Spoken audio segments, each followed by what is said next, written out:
কতক্ষণ কান যখন অজ্ঞান হয়ে যায় ঘুম তখন আসে। ও আমারে ঘুমোতে দেই নেই, কানের মধ্যে মমতাজের খিল ভরে দিয়ে, মমতাজের খিল মানে ইউটিউবের ওই যে কি কয় ইয়ারফোন ভরিয়ে দিয়ে মমতাজের গান শুনাইছে। আমি কোনো মতে পারতেছিলাম না, আমার মাথা ব্যথা হতেছিল, সে কানের মধ্যে খিল ঢুকাই দিয়ে রাত বরাবরে গান শুনাইছে। ও সুরাতে এখন মিথ্যে কথা কয়, আমি নিজে কানে শুনছি। এভাবে কানে সাক্ষী দেবে, চোখে সাক্ষী দেবে, হাতে সাক্ষী দেবে, পা বলবে আমি নিজে ওই জায়গায় হাইটে গেছিলাম, আমি কোনো মতো কাটাগড় যাব না। নাসির হুজুরির কাছে, ওলামায়ে কেরামের কাছে শুনছি কাটাগড় যা জায়েজ নাই। ও আমারে জোর করে সেই জায়গা নেছে, ওলাকান্দি ঠাকুর বাড়ি এনেছে, দুর্গা পূজা, কালী পূজা, সরস্বতী পূজা, লক্ষ্মী পূজা এনেছে। কোনো খাজার দরবারে, বাবার দরবারে যাব না, আমারে জোর করে এনেছে। রাস্তায় যাই আমার আমি পাও ব্যথাও হয়ে গেলাম, তারপরও ছাড়ে নাই, আমার সে জায়গা নেছে। রাত 2-3 পর্যন্ত দাঁড়ায় দাঁড়ায় টেলিভিশনের সামনে মেসি আর নেইমারের ফুটবল খেলা দেখাইছে। আমি যে কত অস্থির হয়ে গেছিলাম, হাঁটুর মধ্যে ব্যথা করতেছিল, তবুও শয়তান আমারে ছাড়ে নাই। প্রত্যেকটা অঙ্গে প্রত্যঙ্গে সাক্ষী দিবে। বিশ্বাস হয়? কথা বলেন হয়? বলবেন যে এরা কথা বলবে, একে কথা বলার তো অঙ্গ নাই, জিভে ঠোঁট না থাকলে কথা কয় কি দিয়ে? ওই হরেনের মাথায় দিয়ে দেন তো, আমি এখানে যে কথা বলতেছি হরেনের মুখ দিয়ে সে কথা বেরোচ্ছে কিনা? ওই হরেনের মুখ কি জিভে আছে? ও জায়গা ঠোঁট আছে? তো যদি কইতে পারে তাহলে ওখান থেকে যদি কথা বেরোয়, তা তোমার আমার আদ্য সুন্দর সুন্দর কথা বেরোতেই পারো, একটু অসুবিধা হবে না।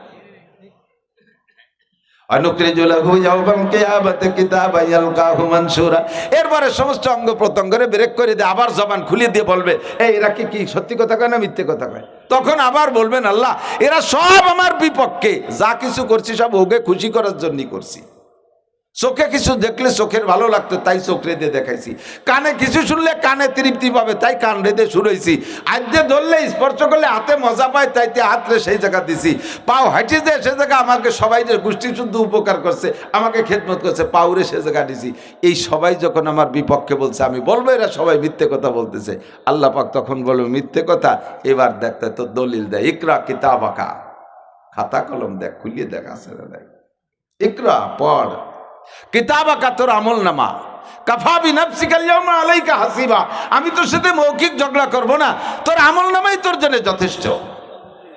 আপনি তখন দেখে পড়বেন। আমল নামা কিন্তু আরবিতে লেখা, ইংরেজিতে লেখা না। আইএ বিএ পাশ করে লাভ নাই ভাই, আইএ বিএ আমল নামার দ্বারা কাজে লাগবে না। এ লাগবে আরবি পড়া শেন, না শিখলেও পারি যাবেন, অসুবিধা নেই।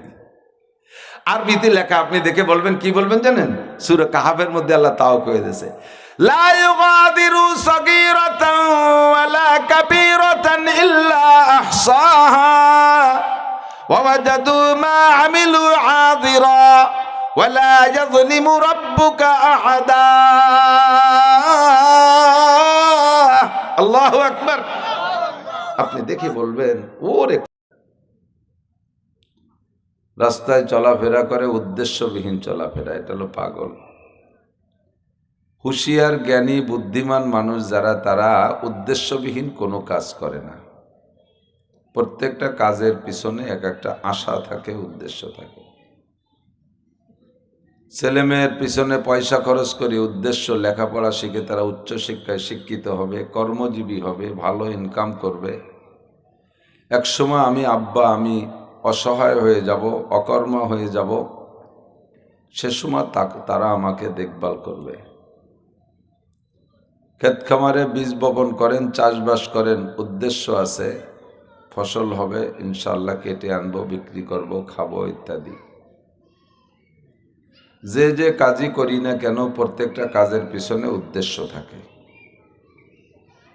আল্লাহ পাক রব্বুল আলামিন মানব জাতিকে সৃষ্টি করেছেন, নিশ্চয়ই এর পিছনে তার একটা উদ্দেশ্য আছে। আল্লাহ তো বোকা না, আল্লাহ তো নির্বোধ না, আল্লাহ তো পাগল না, আল্লাহ মহাজ্ঞানী। কাজেই তার কোনো একটা কাজ উদ্দেশ্যবিহীন হতে পারে না। জানতে চাইলাম, আল্লাহ তোমার উদ্দেশ্য কি? আল্লাহ পাক রব্বুল আলামিন জবাব দেন, ওমা খালাকতুল জিন্না ওয়াল ইনসা ইল্লা লিয়াবুদুন। অন্যান্য যত যাহা কিছু সৃষ্টি করেছি, সব সৃষ্টি করেছি মানব জাতির সেবার জন্য। সেগুলো সৃষ্টির পিছনে উদ্দেশ্য হলো জিন আর ইনসানের খেদমত করবে। মানুষটাও যেমন খায়, জিনটাও এরকম খায়। মানুষটা ঘুমায়, জিন জাতীয় ঘুমায়। মানুষরা বিবাহ শাদী করে, জিনরাও করে, মানুষদের সন্তান হয়, জিনদেরও হয়, কিন্তু ফেরেশতাদের ভিতরে এই বৈশিষ্ট্য নেই। ফেরেশতারা জিসমুন নুরানিয়ুন, নূরের দেহ, লা ইয়াকুলু ওয়া লা ইয়াশরাবু, খায়ও না পানও করে না, লা ইয়ালিদু ওয়া লা ইউলাদু, জন্ম নেয়ও না জন্ম দেয়ও না, লা ইয়ানামু ওয়া লা ইয়াস্তায়কিজু, ঘুমও যায় না সজাগও হয় না। মানবিক যে যোগ্যতা এগুলো ফেরেশতাদের মধ্যে নাই। তারা গুনাহ বোঝে না, শুধু আল্লাহর যে নির্ধারিত হুকুম সেই হুকুম নিয়েই তারা ব্যস্ত থাকে পালন করার জন্য। আর জিন আর ইনসানের একই স্বভাব, পার্থক্য শুধু এতটুক, জিন হলো জিসমুন নারিয়ুন, আগুনের দেহ, আর মানুষকে আল্লাহ তাআলা বানাইছে 4টি পদার্থ দিয়া, তবে তার ভিতরে মাটির পরিমাণ বেশি, যা কোরআনে কারিমের সাক্ষী।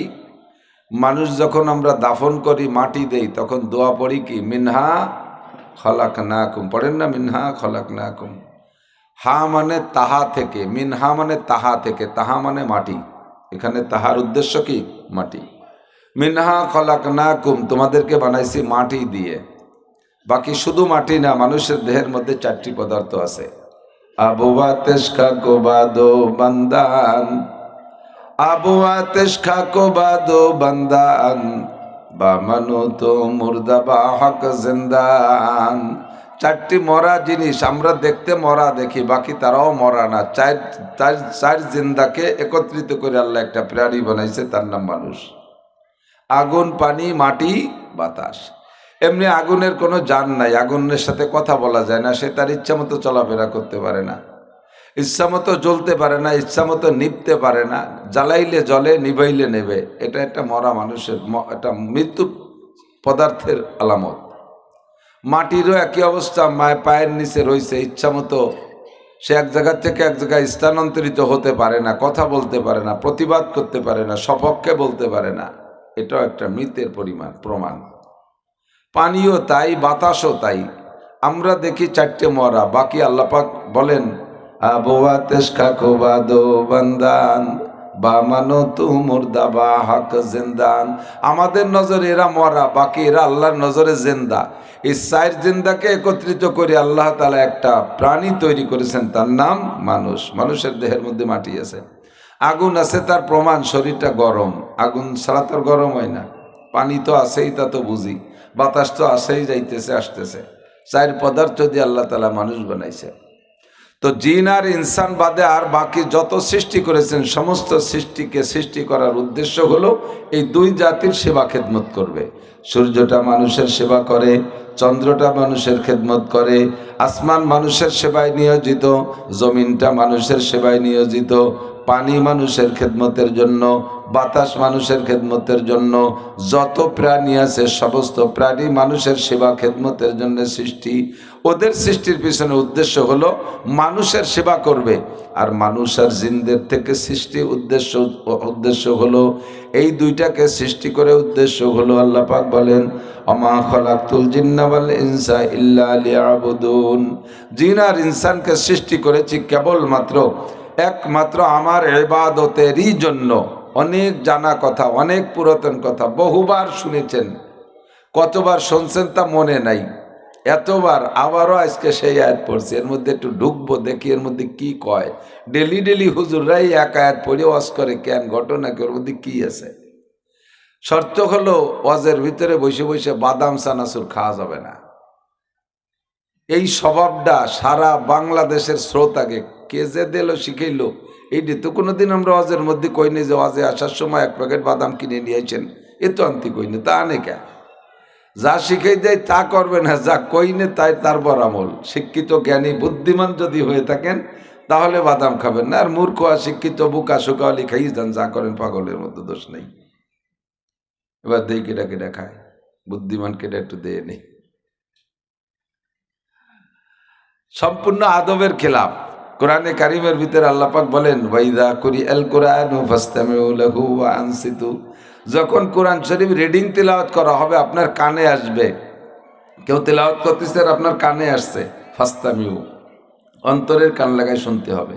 ও আনসিতু, আর সে সময় মুখের কাজ বন্ধ রাখতে হবে। মুখ দিয়ে যা যা করা যায়, খাওয়া যায়, কথাবার্তা বলা যায়, এই যা যা মুখ দিয়ে করা যায় সবগুলো বন্ধ রাখতে হবে। এটা হলো কোরআন শরীফ তেলাওয়াতের সময়, এবং তার তর্জমা তফসিরের একই হুকুম। শরিয়াতের মাসালা বলবো আপনাকে, আর আপনি সেই সময় পুটপুট করে বাদাম খাবেন, একসাথে দুই কাজ ভালো হয় না। যারাই আসবেন তারা ধীরে ধীরে একটু আগায় আগায় বসেন। বিভিন্ন মসজিদ থেকে ঈশান নামাজ পড়ে এখন আস্তে আস্তে লোক আসবে, অল্পক্ষণের মধ্যে ইনশাআল্লাহ মাঠ ভরে যাবে। কাজেই বারবার টানাটানি করতে গেলে আমার সময় লস হয়ে যাবে। আমি 9টা পর্যন্ত থাকবো ইনশাআল্লাহ, যদি আল্লাহ তাআলা রাখে এবং কথা বলে, তারপরে থাকতে পারবো না। পরবর্তীতে হযরত মাওলানা ইমরান হুসাইন সাহেব আসবেন, বাহিরদের হুজুর, সুললিত কণ্ঠের অধিকারী, ইয়ং উদীয়মান বক্তা, আপনাদের দেশেরই সন্তান। তার থেকে বাকি অংশ শুনে আখেরি মোনাজাত করে যাবেন ইনশাআল্লাহ। তো সময় যেহেতু বেশি নষ্ট করা যাবে না, এই জন্য আগায় আগায় বসি। তো আল্লাহ পাক আমাদের সৃষ্টি করেছেন, আল্লাহর কোনো উদ্দেশ্য আছে কিনা কথা বলেন, একটু স্বীকার করেন, আছে না নাই? উদ্দেশ্যটা কি বললাম? আল্লাহই বলে দিয়েছেন, ইবাদত। জোরে বলেন কি? ইবাদতের জন্য বানাইছে। ইবাদত মানে গোলামি, ইবাদত মানে গোলামি, আব্দ মানে গোলাম, আরবিতে বলে আব্দ মানে গোলাম। ইবাদতের থেকে আব্দ, যে গোলামি করে, আর ইবাদত মানে গোলামি, যে গোলামি করে তারে কয় গোলাম। তো আল্লাহ আমাদের মালিক, আমরা গোলাম। গোলাম আর মালিক কেমন? আপনার বাড়ির গরু আর আপনি যেমন, যেমন মালিক আপনি, গরুটা আপনার গোলাম। তাকে দিয়ে হাল চাষ করাবেন, সে করতে বাধ্য। তাকে হাটে নিয়ে বিক্রি করবেন, বিক্রি হতে বাধ্য।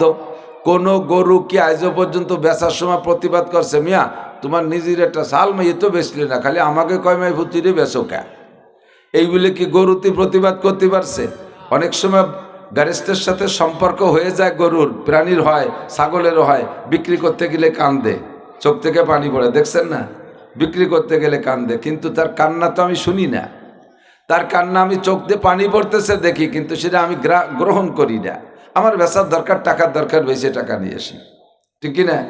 তো মালিক যেমন তার অধীনস্থ সব কিছুর উপরে হস্তক্ষেপ করতে পারে, আর অধীনস্থরা মালিকের সমস্ত কথার আনুগত্য করা বাধ্য, সেম কোয়ালিটি আল্লাহ আমাদের মালিক, আমরা আল্লাহর মামলুক। আল্লাহ আমাদের মালিক, আল্লাহ, আমরা আল্লাহর গোলাম। তো গোলাম হিসেবে আল্লাহর গোলামি করার জন্যই আল্লাহ আমাদেরকে সৃষ্টি করেছেন। কতক্ষণ? এই গোলামির নাম হলো ইবাদত। গোলামির নাম কি? ইবাদত। তো ইবাদতকে আরবিতে বলা হয়, ইবাদতকে বলা হয় ইসলাম। ইবাদতকে বলা হয় ইসলাম। আর আল্লাহ আমাদের মালিক, এই কথাকে, বিশ্বাসকে বলা হয় ঈমান। একটু বুঝে নেন, আল্লাহ আমাদের সৃষ্টিকর্তা, আল্লাহ আমাদের মালিক, এই কথার বিশ্বাসের নাম হলো ঈমান। আমাদের মালিককে বারবার বলবেন আল্লাহ, যতবার ডাক দেব যে একে, যদি আল্লাহ শব্দ বলার সুযোগ আসে, মানে প্রয়োজন হয়, আল্লাহ বলবেন। মুখে একবার আল্লাহ বললে 4000 নেকি পাইবেন। অনেকেই সুবহানাল্লাহ কর নাই। সুবহানাল্লাহ বললে আবার আলাদা একটা লাভ।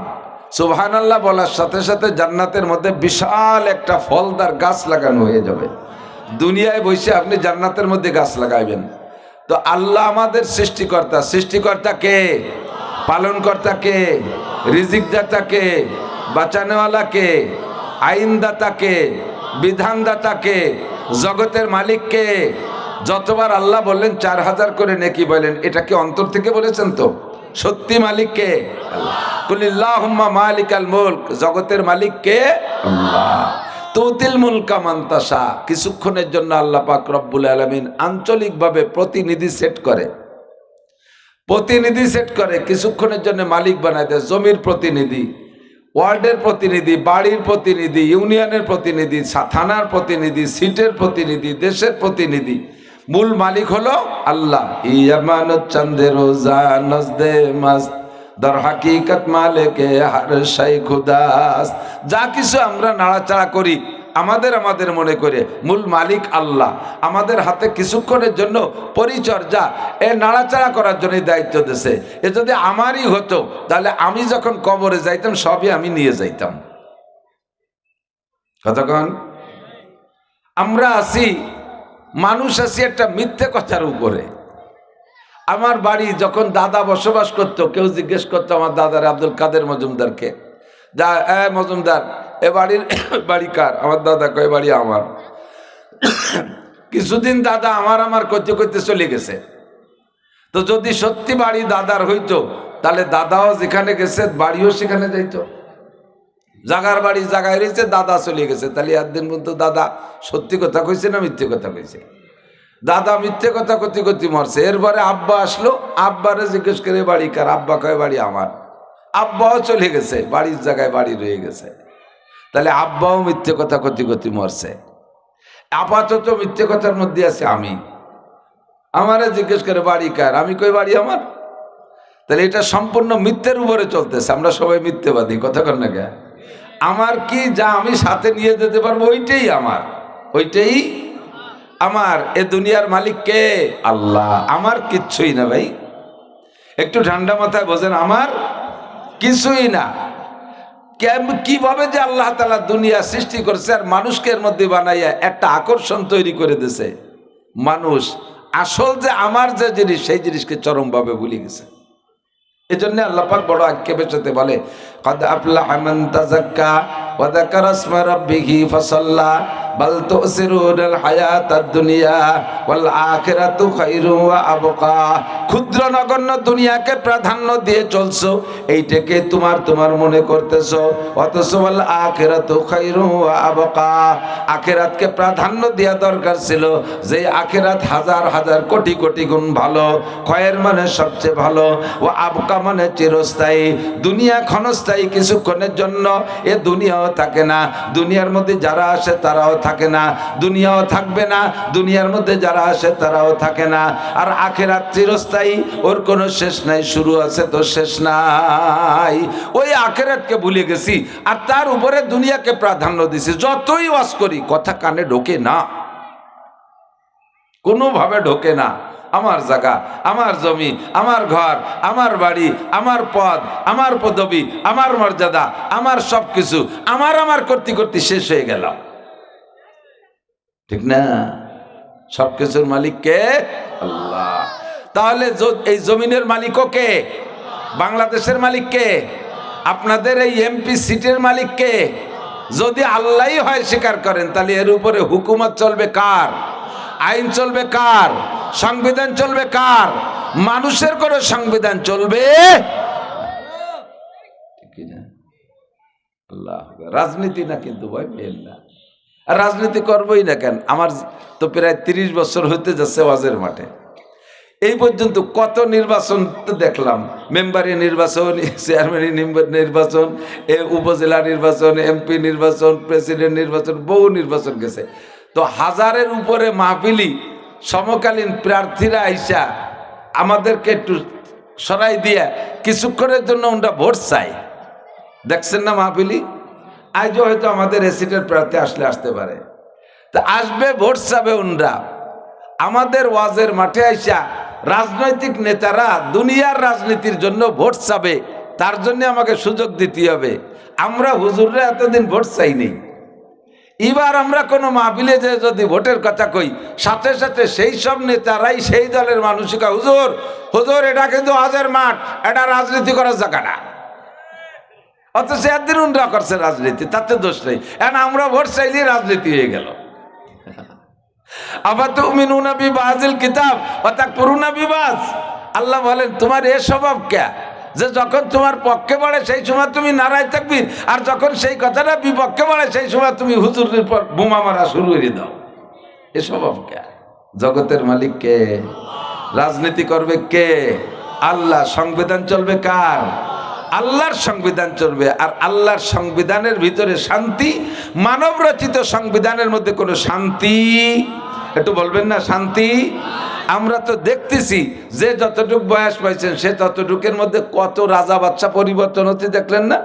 বাংলাদেশের সংবিধান স্বাধীনতার পরে ডক্টর কামাল সাহেব সংবিধান লিখছে।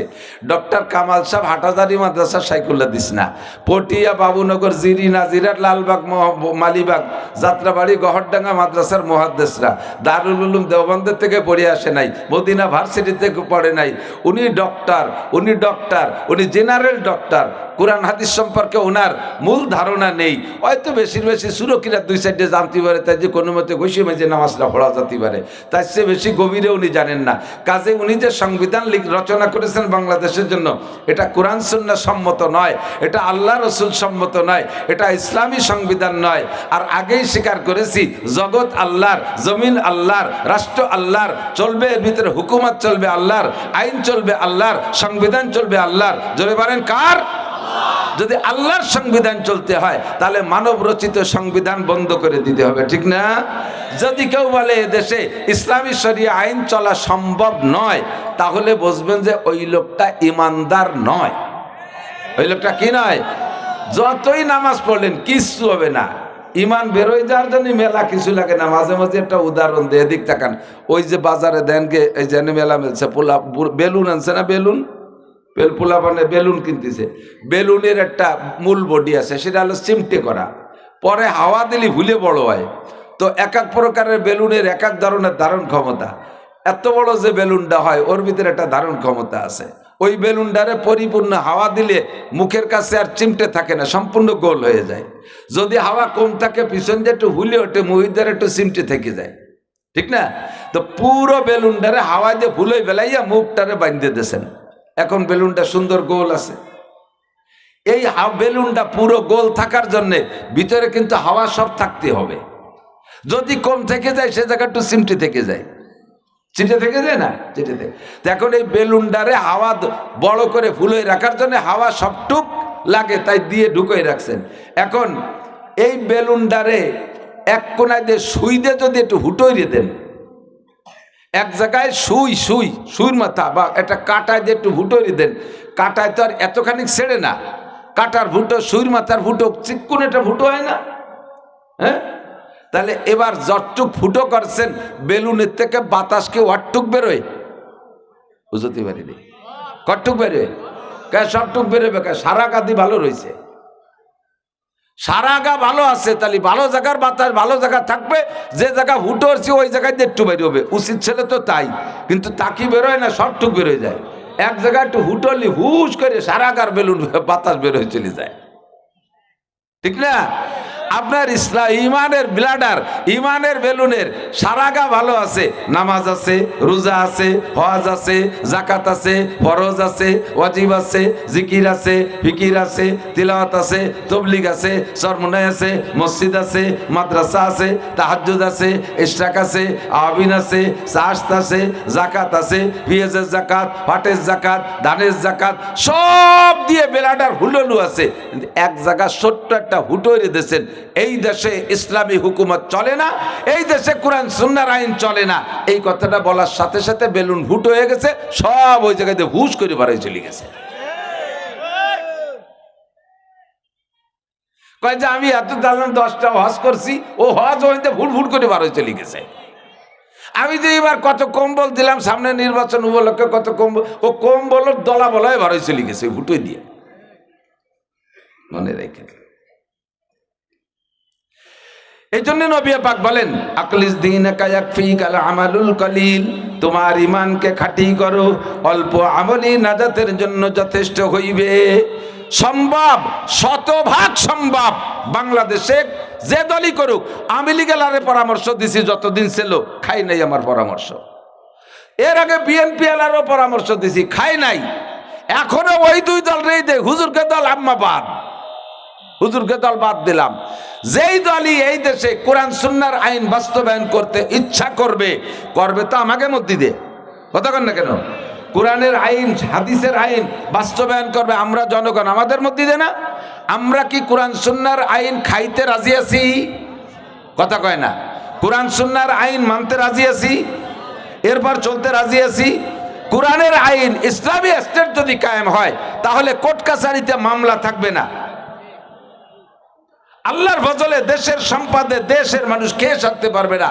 এ বাংলাদেশের নাম সোনার বাংলা, সত্যি সোনার বাংলায় পরিণত হবে। আর কোরআনী আইন বাস্তবায়ন করলে যারা করতে চায় না তাদের সমস্যা। তাদের সমস্যা কি? কারণ এই দেশেতে মোটা মোটা টাকা চুরি হইলে অন্য দেশে নিয়ে যেতে হবে।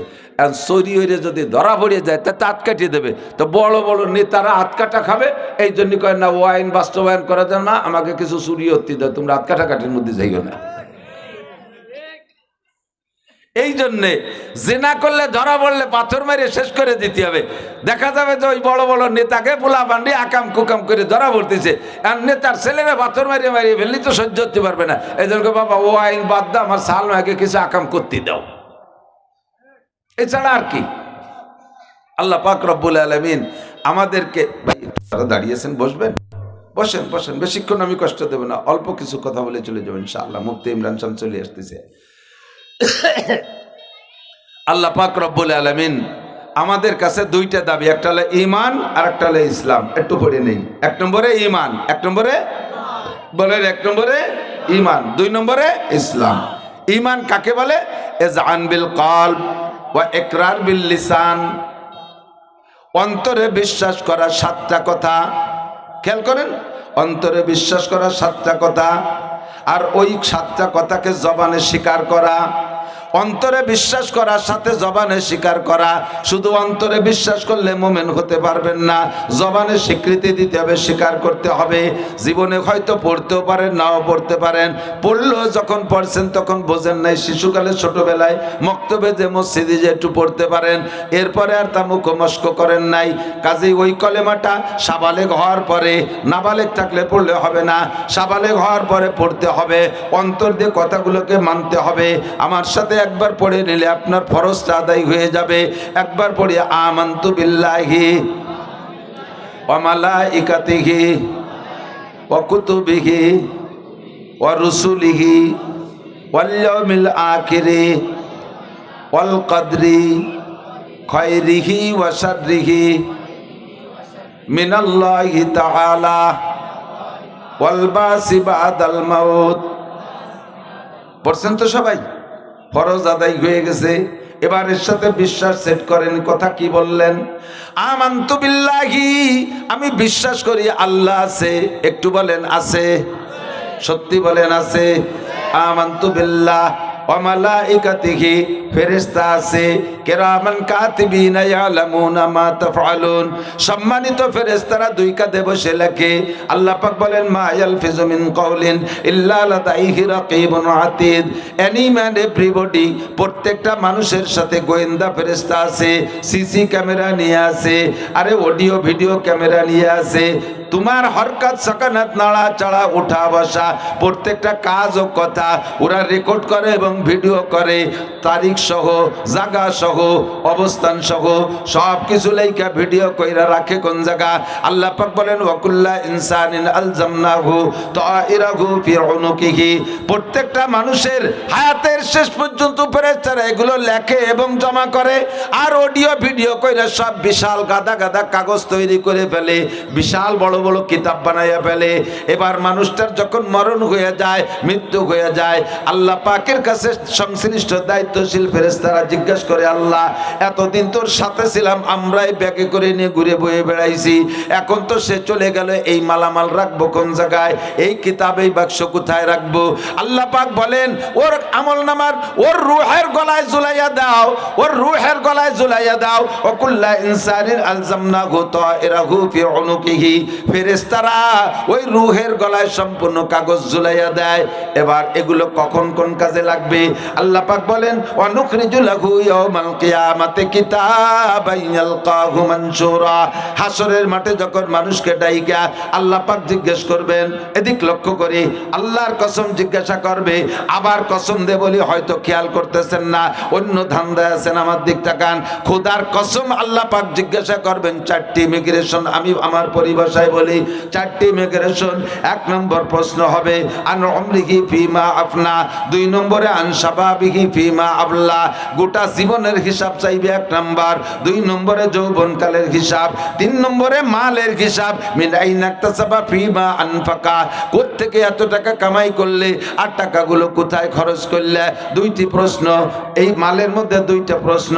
চার নম্বরে মাদা আমিলা বিমা আলিমা, জিন্দেগিতে জানতে তোমার কিছুই বাকি নাই, নেকা সাজতে পারবেন না কেউ, কেউ বোকা সাজতে পারবেন না, সকলেই জানেন নামাজ পড়লে নেকি, রোজা রাখলে নেকি, হজ করলে নেকি, যাকাত দিলে নেকি, তিলাওয়াত করলে নেকি, ফরজ আদায় করলে নেকি, ওয়াজিব সুন্নাত নেকি, ইশরাকা বিন চাষ তাহাজ্জুদে নেকি, দান খয়রাতে নেকি, কুরবানি করলে নেকি, টুপি পরলে নেকি, দাড়ি রাখলে নেকি, পাগড়ি পরলে নেকি, জিকির করলে নেকি, তবলিগে গেলে নেকি, মসজিদে গেলে নেকি, হক্কানি পীরের দরবারে গেলে নেকি। এগুলো জানেন কি জানেন না? কথা বলেন। সুদ খাইলে গুনাহ, ঘুষ খাইলে গুনাহ, জানেন না? জানেন? অস্বীকার করার কারো কায়দা নেই। জিনা করলে গুনাহ, ব্যভিচার করলে গুনাহ, পরনারীকে উত্তক্ত করলে গুনাহ, পর মেয়েদের সাথে ফাহিশা গল্প করলে গুনাহ, আল্লাহ মহিলারা পর পুরুষের সাথে গল্প করলে গুনাহ, ফেস টু ফেস দেখা সাক্ষাতে গুনাহ, আইটেললে গুনাহ, জাল দলিলে গুনাহ, মিথ্যা সাক্ষীতে গুনাহ, মিথ্যা মামলায় গুনাহ, দাড়ি কাটলে গুনাহ, বিড়ি খাইলে গুনাহ, তাড়ি খাইলে গুনাহ, মদ গাজায় গুনাহ, ব্যারাক অ্যাডামস কারিতাস বিয়ার ডিভিশনের বর্ষাকরণী চক্র, আশা প্রশিকার সাথে লেনদেন করা গুনাহ, সুদে কারবারে গুনাহ, পরে জমি দখল করা গুনাহ, ভোট বিক্রি করে টাকা খাওয়া গুনাহ, টাকার বিনিময়ে ভোট দেওয়া গুনাহ, ভোট বিক্রি করে টাকা খাওয়া গুনাহ, টাকার বিনিময়ে ভোট, টাকার ভোটের বিনিময়ে টাকা, টাকার বিনিময়ে ভোট, এটা শুকুরের পায়খানা খাওয়ার মতো গুনাহ। এটা সকলেই জানেন না এমন কেউ না। কিয়ামতের ময়দানে অস্বীকার করতে পারবেন না। হা হা লা আদ্রি, আল্লাহ আমরা জানতাম না বলে আমল করতাম না। আল্লাহ পাকের সামনে অস্বীকার করতে পারবেন না। আল্লাহ বলবেন মাদা আমিলা বিমা আলিমা, যে কথাগুলো জানতে কথাগুলোর পর কতটুকু আমল করছো জবাব দিয়ে যাও। জিজ্ঞাসা করবে আজ নাফতা কাজা, আজ নাফতা কাজা, এরে তুই কি এই গুনাহ করেছিস, তুই কি এই গুনাহ করেছিস, একটা একটা করে ধরে ধরে আপনার চোখে আঙ্গুল দিয়ে আল্লাহ পাক জিজ্ঞেস করবে। আপনি তখন প্রথম চান্সে অস্বীকার করবে, আল্লাহে মাজ নাফতু কাজা, ও আল্লাহ তোমার জাতের কসম জীবনে এই গুনাহ করি নাই। যখন আপনি মিথ্যে কথা বলা শুরু করবেন, আল্লাহ পাক রব্বুল আলামিন এবার নতুন সিদ্ধান্ত নিবে। আল্লাহ পাক বলেন আল্লাহুম্মা নাক্তিমু আলা আফওয়াহিহিম, বেয়াদব, গুস্তাখ, বদমাশ, মিথ্যে কথা বলতেছিস, তোর জবান আমি বন্ধ করে দিলাম। জবান বন্ধ, নোটাক, মুখ দিয়ে কথা বলতে পারবি না। তা কথা কবে কে? কয় অতুকাল্লিমুনা আইদিহিম। ও যুবক, তুমি বিশ্বাস করো আর না করো, ধরা যেদিন পড়বা দোস্ত, সেই দিন তুমি বলতে বাধ্য হবা রব্বানা আখরিজনা মিনহা ফাইন উদনা ফাইন্না জালিমুন। আল্লাহ একটা বার দুনিয়ায় পাঠিয়ে দাও, এখান থেকে একটা বার বাহিরে যাওয়ার সুযোগ দাও। যে অন্যায়ের কারণে অ্যারেস্ট হয়ে গেছি, এই অন্যায় আর কোনোদিন করব না, একটা বার তুমি বের করে দাও। সেদিন তুমি চিৎকার মেরে বলবা, আল্লাহ পাক তোমাকে চোখে আঙ্গুল দিয়ে ধরাই দেবে। অমুক কলেজের পিছনে দাঁড়াইয়া এই মেয়ের সাথে গল্প করেছিস, এই দোকানের চিপার মধ্যে দাঁড়াইয়া মদ গাঁজা বা কেনা বেচা করেছিস, পাটের ক্ষেতের অমুক জায়গা যাইয়া পাটের মধ্যে দাঁড়ায় দাঁড়ায় গাঁজা খাইছিস, এবা খাইছিস, ফেন্সিডিল খাইছিস, ওই ডিলার তুই অমুকের কাছে বিক্রি করছিস। চোখে আঙ্গুল দিয়ে ধরায় দেবে। তুমি যখন অস্বীকার করবা, জবানটা বন্ধ করে দেবে। এবার তোমার অঙ্গ প্রত্যঙ্গে সাক্ষী দেবে, হাতে বলবে জি আল্লাহ, ওই বদমায়েশ আমি হাতকে ব্যবহার করেছে, আমার এই হাত দিয়ে গাঁজা বা বিড়ি সিগারেট কেনা বেচা করেছি, এই হাত দিয়ে আমি সুদে টাকা গুনছি, এই হাত দিয়ে আমি ঘুষের টাকা গুনছি, এই হাত দিয়ে পরের মাল চুরি করছি, এই হাত দিয়ে পরের মাল খেয়ানত করেছি, এই হাত দিয়ে পরের মেয়ের গায়ে হাত দিয়েছি, এই আমি হাত অমুকের গায়ে প্রহারের নিয়েতে তার গায়ে থাপ্পড় মেরেছি, ঘুষি মেরেছি, বক্সিং মেরেছি। হাতে সাক্ষী দেবে, চোখে বলবে আল্লাহ আমি নিজে চোখে দেখছি, আমি রাতের বেলা কোনো মতে তাকায় থাকতে পারছিলাম না, আমার ঘুম আসতেছিল, আমি সেই থাকতে পারতেছি না। ও শয়তান সেই রাত্রির রাত 2টা পর্যন্ত আমার এই যে ফেসবুক দেখাই ছাড়ছে, আমার যে কি বেগে ঘুম আইছে, তারপর আমার চোখের মধ্যে পানি দিয়ে আবার আমার সজাগ রাখছে, ফেসবুক দেখছে। চোখে কবে, কানে বলবে আল্লাহ আমি চাইছি যে আমি অজ্ঞান হয়ে ঘুমাইয়া যাব, যতক্ষণ পর্যন্ত মানুষের কান সজাগ থাকে, কানের হুঁশ থাকে, অতক্ষণ পর্যন্ত মানুষ ঘুমায় না, অতক্ষণ ঘুম হয় না। কান যখন অজ্ঞান হয়, ঘুমটা কিন্তু তখন আসে।